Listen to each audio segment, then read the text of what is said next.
तर बघताय का आमच्याकडे सकाळी-सकाळी किती गाड्या आल्या आहेत ते. तर सध्या आता विदिश एकटाच आहे म्हणजे त्याची दीदी नाहीये. त्याच्यामुळे तो घरात असंच काही त्याच्या गाड्या वगैरे खेळत असतो.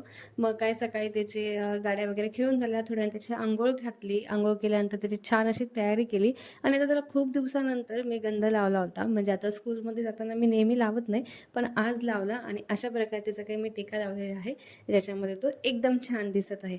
तसेच आज दुपारी जेवणाची एवढी आमची गडबड झाली ना, कारण की आमचा आरो फिल्टर खराब झालं होतं आणि ते आता दुरुस्त करायला किचनवरतीच पूर्ण पसारा होता. मग काय ते दुरुस्त वगैरे करून झालं आणि बऱ्याच दिवसापासून आमच्या आरोमध्ये जो लाईट असतो ना, तो गेलेला होता. तो त्यांनी नवीन लावला. मग असं काही छान हे आम्हाला आरो नवीन-नवीन वाटत होतं.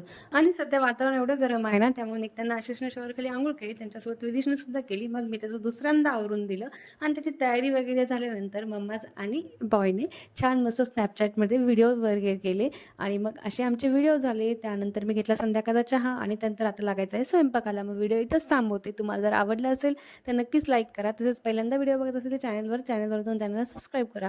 भेटूया नेक्स्ट व्हिडिओमध्ये. तोपर्यंत बाय बाय.